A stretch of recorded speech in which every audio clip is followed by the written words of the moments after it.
a mom in the UK discovered one of the most powerful and built-in learning mechanisms when her toddler started talking like a middle-aged builder.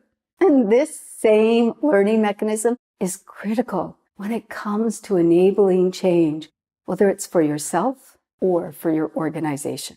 In this video, I want to share with you what is this learning mechanism that begins the day you are born and why it's so important to your organizational change efforts and how it can help you gain the commitment needed for those new activities and those new behaviors to stick. For those of you who don't know me, I'm Dr. Dawn-Marie Turner, President of Turner Change Management and creator of the Readiness Mindset. That UK mom had let her toddler watch the team of construction workers renovating their home. And when her toddler started talking like them, she feared maybe she'd let him watch a little too long. Thankfully, the construction workers weren't the sweary builders, so the toddler's vocabulary and phrases were quite innocent and really quite funny. He referred to men as geezers and his nursery buddies as mates. And when you asked him how he was, he responded, "Can't complain. You know how it is." My favorite, though, is when he asked his mom if he could have a bath to soak his aching bones.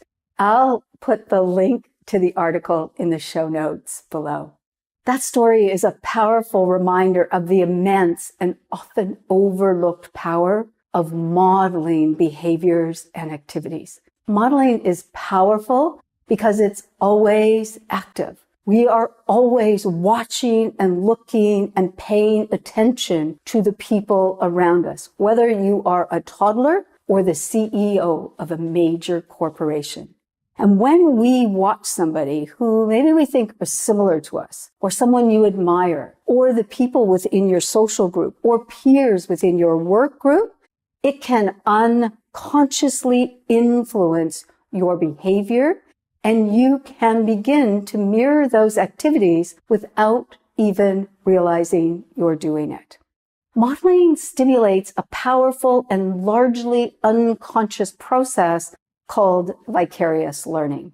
Vicarious learning was identified by Bandura in the 1960s, and he described it as that learning that we do through watching others that are similar, engaging in activities or behaviors that are new. And that ability to learn vicariously starts when we're infants and continues throughout our lifespan. Think about it for a minute. Before we had any direct experience, we learned almost everything vicariously. We watched our parents, our grandparents, teachers, siblings, even strangers, construction workers, to learn what to eat, how to talk, walk, our first language, even the social norms, our beliefs. How many times have you been in another country or a new community, and one of the first things you do is kind of watch the other people, the locals in the area, to see what are the norms and social cues within it and try to emulate some of those characteristics or behaviors. It's a normal process for us and very powerful, and it kicks in often without our conscious awareness. So that every day in your organization, vicarious learning is happening. Whether it's planned or unplanned, negatively or positively, it is affecting your organization. It occurs when that new employee begins to emulate perhaps some of the undesirable traits of another employee, or as team members quickly learn the social cues for using the lunchroom, or when to take a break, or talking and interacting with the boss. In one company I worked for, I noticed that everyone took their coffee break first thing in the morning. They, in essence, started their workday 15 minutes later than what the start time was supposed to be. And during my first few weeks, I just thought this was odd. And so I ignored that first coffee break and just went to my desk, started working, and took my break at what I thought would be a usual time. But it didn't take long. Sitting in a coffee room all by myself, that I found myself arriving and going for coffee with everyone else. I don't recall making a conscious decision to take my break with everyone else. I just unconsciously began to adjust my behavior so that I could fit in with the norms of the group. Have you got examples of where you found yourself unconsciously adopting behaviors of your colleagues or leaders? If you do, put it in the comments section below. It can be quite an eye-opener to recognize how much of our behavior was developed unconsciously. The other important piece of modeling in an organizational change context is that it enables us to raise perceived capability. Perceived capability is our perception of our capability, your capability to perform an activity or behavior. And it's the strongest predictor of action. It's our built-in success filter. And I talked specifically about perceived capability and the need to have high levels of perceived capability for change in a previous video. I'll put the link in the show notes below. When we watch someone who we believe is similar, or maybe we think they're not even as capable as I can, perform a new activity or something that's different, we can begin to shift our perception of our capabilities. Being able to see ourselves doing something that we didn't think was possible for us before.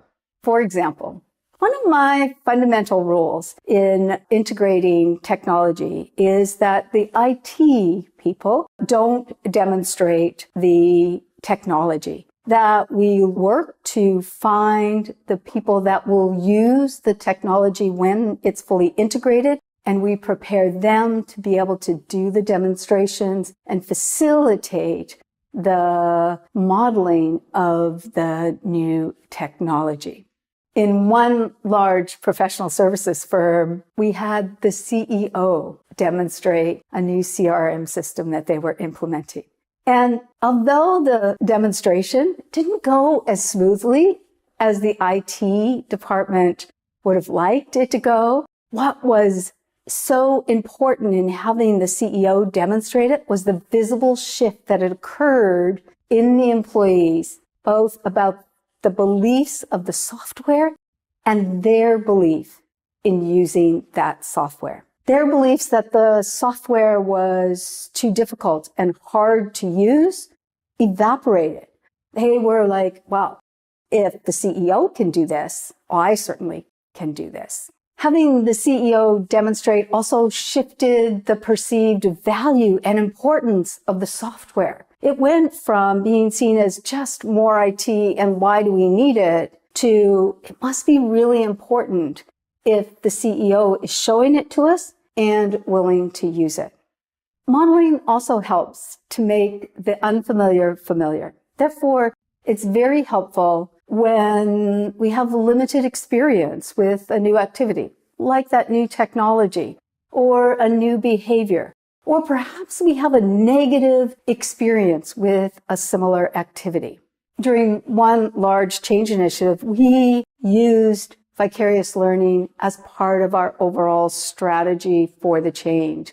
Through modeling, we helped prepare people for training. We used a series of physical walkthroughs, software demonstrations by the people who would use the system, and scenario conversations. And through these activities, we help people see themselves working comfortably, confidently in the new environment before they attended the training.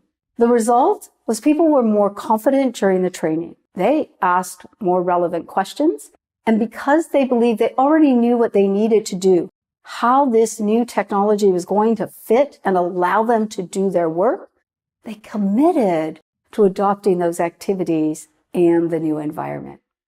Consciously designing opportunities for vicarious learning through modeling when enabling change does take some time. It takes some thought to know what it is, but recognize that even if you don't do it, that vicarious learning is going to happen unconsciously in whatever the environment is. So by creating the time and space for looking for opportunities to enable vicarious learning in a way that supports your change efforts, you can encourage, build commitment, and enable adoption of new activities and behaviors with less discomfort and stress. in the comments section below what you could do to consciously build vicarious learning opportunities into your change management efforts.